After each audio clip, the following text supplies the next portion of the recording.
So I've been away for a few weeks, and anyone familiar with me will realise that that's often the case. I come and go. I'll be here one day, gone the next. But I do come back. I always come back. And the thing is, I have a busy life. I have a job that demands quite a bit of my time. They do pay me well, don't get me wrong, but it's just a lot of my time. And, I'm finally back in the saddle romantically. Just before Christmas, I broke up with a girl I was seeing for a long time. And, I've been dragging my feet since then, but I've met someone. And we've made things serious. She's supportive of these shenanigans that I embroil myself into. And she actually wants to do a stream at some point, so we shall see. Anyway, I think at this point I've had about 14 YouTube channels, some of which haven't been taken down. They're still up. And I'm always pleased when I see the videos that I've made be re-uploaded. It gives me a confidence that what I've been doing was worthy enough, right? But I've been doing this since about 2012, 2013, and bar the odd few channels, they all bubble under at about 1,000 subs, and the videos I managed to make, to put out, they garner a good little community of people who get my humour, who get what I'm trying to say, and it's all good. So why do I shut it all down? Well, there is a reason why I go, and look, for me, this reason is very simple, but for the majority, it baffles and perplexes them. I have never wanted to be a leader or the figurehead of anything. Frankly, I don't really care about the numbers. The views, the subs, the likes, I don't really care. Financially, I'm fine either way. I don't care if I've got a quote-unquote e-celeb success story on my hands, because for me, it's never been about that. When I spoke to Jim, Mr. Nectar, right, he relayed the story to me of how when he made his video on Terry Davis, and how he was, how now he's got such a large following that he has to pick and choose his targets because he doesn't want to intervene in the natural flow of their autism, right? And this was something that really struck a chord with me when he told me, because, it struck a chord because I've had a similar experience with some of my targets, some of the subjects that I've covered, to the point where you feel as though the work you put in is compromised when you are gaining a sizable following. So for me, I'd much rather study someone with about 60 subs and focus my videos on their hedonism, on their behaviour, than I would hopping onto a bigger, more visible target, say Chris Chan. Problem with that is that when you do that, you then become part of the narrative in a way that you didn't intend to when you were just trying to gather and document. And when Jim was doing the SPAC stuff, or the commentaries with Big Al, there were only a few hundred people watching him, so it was easier for him to move and operate. So basically, what I'm trying to say is that it's easier to cover the subjects that I want to cover when I'm just on the periphery than it is when I gather a large following who will naturally be curious and want to get involved in the banter. Then I become a figurehead for that specific lolcow's ire, angst, anxieties. And that's fair enough, right? That's fair enough. But then you also get accused, as Jim said to me, of ruining the small community that was already there having fun in the first place. So it's a sticky situation, but the reason that I enjoy covering these subjects who aren't well known is because, for want of a better phrase, one feels like a pioneer. You're the first one to craft the narrative of them, and the gratification comes from knowing that no matter how visible, right, that subject becomes and irrelevant you become as time goes on, the work that you put in will outlive you. So, for example, when the bigger fish finally pick up on the Jahan stuff, I will rightfully be forgotten. But what will outlast me is the narrative, all of the little sagas that I pieced together watching, all of those videos that he made. That's what keeps me going, right? Like the fellow who first got a hold of Chris Chan and weaved that yarn together. Who cares about him, right? Who knows his name? No one cares. But his work, the things that he documented, they live on. It's what every single one of these Chris Chan documentaries refer back to when they make their own little works. Anyway, the point I want to make is this. Every time that I do this now, I defoo, as it were, it gets much harder. It was a lot easier to run away from things when I was like 17 and making this stuff than it is now. Partly because the Overton window has shifted, partly because Western civilization is in such degeneracy that I'm often feeling shocked into action, and partly because with every new channel that I create, I gain a bigger and bigger following. So, I just want to tell you about what happened this time, the 13th time that I shut everything down, and the bizarre experiences that have happened to me between then and now. So within about an hour of me deleting the last channel, I had a relatively minor e-celeb email me. I don't know how he got a hold of my... Well, I actually do know how he got a hold of my email, and it's been passed around, but, fair enough, don't care. It is what it is. They emailed me. They've got about 10,000 subs, so they're not massive, but they emailed me, right? And they invited me into a super secret internet group. I won't say the platform or name names, but I was invited into this group, and it's about 25 other e-celebs in there. Big names, some of them very big. And the person in charge of this group is very well known. And it quickly became apparent to me that they wanted an audience with myself. They wanted to summon Godwinson and really understand who I was. And quickly it transpired that I hopped onto a voice chat, and for about half an hour I'm talking to a few of these e-celebs, and they're all saying how they enjoyed my content, how they found my videos funny, how it's a shame that everything's gone. And I'm like, well, yeah, that's fair enough. Yeah, let's get to the point of why we're here, And then the big man jumped on, the head honcho, and everyone went quiet, very hushed tones, and it was like a little interrogation, basically along the lines of this big name e-celeb asking me, who the hell are you? Where have you come from? How have you managed to gain such a following in such a small space of time? Very suspicious questions. And you have to realise that these people in this group owe their e-celeb livelihoods to this bigger head honcho e-celeb, because he promoted them when they were like 100 view nobodies. So they were very perplexed by me gaining like 1,000 subs in a month, and they were convinced that I was working for or with someone higher up who was enabling this, right? And I just thought this was bizarre. Trying to explain to these people that I'm just a person without affiliation. I don't owe my quote-unquote success to any individual person. I'm literally just making videos that I find amusing, and I'm putting them out there, and people are liking them. And I've not just come out of a vacuum. I've been doing this for years, and it's only now that these weird e-celebs are trying to co-opt me and trying to diagnose me. I've not come out of the blue. They can't comprehend it, basically. And the big man, the head e-celeb honcho, right?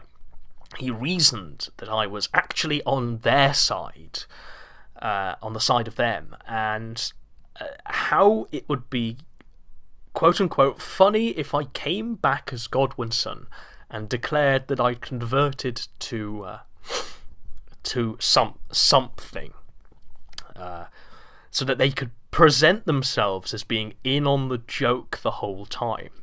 I'm trying to keep it vague, but just craziness. And they actually wanted me to attend an in real life event that's actually happened now. It's been and gone. They were going to parade me as a new convert to their cause. Oh, just even saying it just baffles me. They were going to parade me as a new convert to their cause, and I was going to be on a panel with a few of them. And every time I would say in this group chat, in this voice chat, Look, I'm more than serious about despising all of you and all of that which you stand for. They just laugh and say, "Oh, good one, mate. We're also in on the joke too." And this is basically how these people operate, right?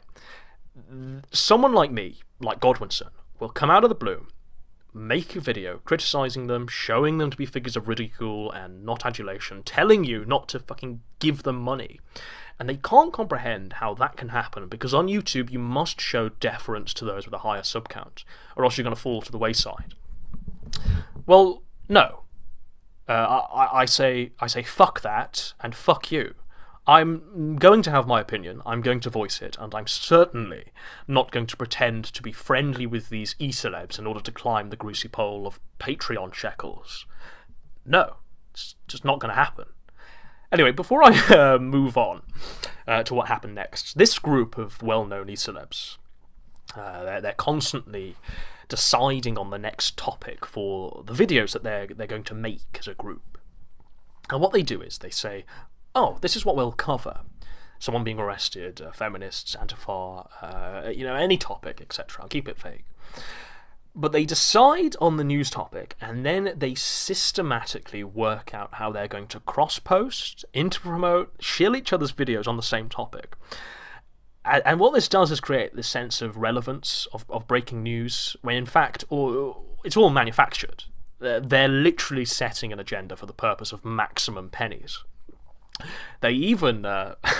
right, so the big guy, the head honcho, the big name e-celeb who runs this group, he even plans and declares that he will like a video, and he sets his like to public, and the idea behind that is, people will see that, and look, it's all very calculated, and it's all a manufactured sense of happenings just for maximum shekels. And when I left this group, I left this internet group. Again, I'm not going to name the platform, because I wanted no part of it. I'm not becoming a member of their money-grubbing community. But before I left, I was handed a personal invite to I will name this platform, to a super secret Discord where another big name e-celeb had requested an audience with myself, with Godwinson. I mean, they're not really a big name at the moment. Their star is definitely fading. I'm not going to say anymore. I won't say anymore. But I was handed this person invite, and this fellow wanted me to. He wanted me to go into minute detail of the liberalist event that I attended. Specifically, were there any academics? Were there any scientists? Just how serious are these liberalists? Very, very bizarre conversation. And this person, he actually wanted to employ me. He actually wanted to employ Godwinson to infiltrate further liberalist meetings and report back to him and this Discord as a spy. Oh, gosh. Let's just clarify the whole liberalist thing. I know I'm seen by them as some sort of one-man liberalist gas chamber. There's little Godwinson witch hunts that they do in their groups. I am the one who can't be named. They do their best to organise and redraft their letters, their anti-Godwinson comments and letters that they put everywhere. Look, fair enough. I hurt their feelings, I made fun of them, but I also had a good time doing it. You fight fire with fire. That's absolutely fine. And all of their little... I want to clarify that I'm not going to be gate crashing everything they do. It's not something I'm interested in doing. All of their little birthday parties for Sargon, all of their little gatherings, it's not a serious political movement, not even slightly. It's not even slightly the case. There was a time, I will admit this, there was a time when I thought that maybe, just maybe, Sargon was gatekeeping these people, and that these liberalists would be on our side if only they saw the light. I thought that was the case. But upon meeting them, interacting with them, it's very apparent that these people are like the last passengers on the Titanic. These are die-hard Sargonites, Reddit to their very core. and any members of Sargon's audience that would have come to our side have probably already done so. And so, as it stands, I have very little interest in ruining their small entertainments, or even being involved in them, okay? Internet blood sports is pretty much dead in the water at this point. These past few days have been awful. You know, they've wrecked whatever community was there, and I have personally zero interest in being the British Andy Warski. That's just not something that interests me. Anyway, so I've been away, but in the interim, I've been allowed very close access to these e-celebs, and I've seen them in their natural habitat, and I've seen how cynical, how paranoid, how egotistical they all are. And okay, I will say this, and this is going to cause a stir. But I've kept principles. I've not named people, but they very specifically they organise.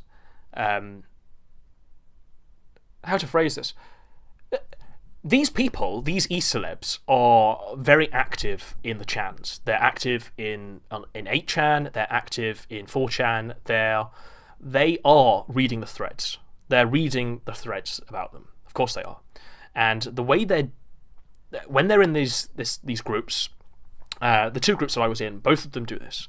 But they're all talking about the posts that they're going to post into these groups, of how they're going to change the narrative. And if you can often see this, you've got people who will derail the conversation, who are very obviously these e-celebs, and they do not know how to fully integrate and fully blend in. And I personally think it's very obvious now in hindsight, knowing what I know now, knowing how I know that they plan how they're going to try and change the narrative. It doesn't work, but it will work eventually. I think certainly a lot of the activity, right, that's been happening on these chans very recently, on these boards very recently, has been trafficked from their e-celeb things, and they are instrumental in subverting the discourse that's going on. And I think it's detrimental to the communities that have been there, the communities that I've been a part of, since about 2012, 2013. Right, so I've seen how cynical, how paranoid, how egotistical they all are. I've seen the power structures present. I've seen how they all show deference to their main head honcho e-celeb, and they have a great debt of gratitude and all of this stuff. And I've seen how they try to embrace their enemies, like myself, like Godwinson, by saying, oh, we're also in on the joke as well. But it doesn't wash. It doesn't wash with me. And look, I've done my best to hide the identities of these people that I've been speaking about, but I guarantee you, I can almost, I'd put my mortgage on it. They're watching this now, and their little super secret discords, their super secret groups will be blowing up, and they'll be setting the Kill Godwinson agenda, and there will be people on the chat. I'm certain, and I'm just calling it out now so people can identify it. You know what? Good. Fine. That's fantastic, because I'm not one of you. I am not here to try and advance some e-celeb fame. I'm not here in the interests of a Patreon account. That's not what I'm about. I do not give a fuck about that. I'm fine anyway. I'm independently financially independent, right? I don't care. I'm not about this. And personally, I would rather die. I would literally rather die than be friendly to you for the views. Okay? Well, that's all I've got to say, and thank you very much.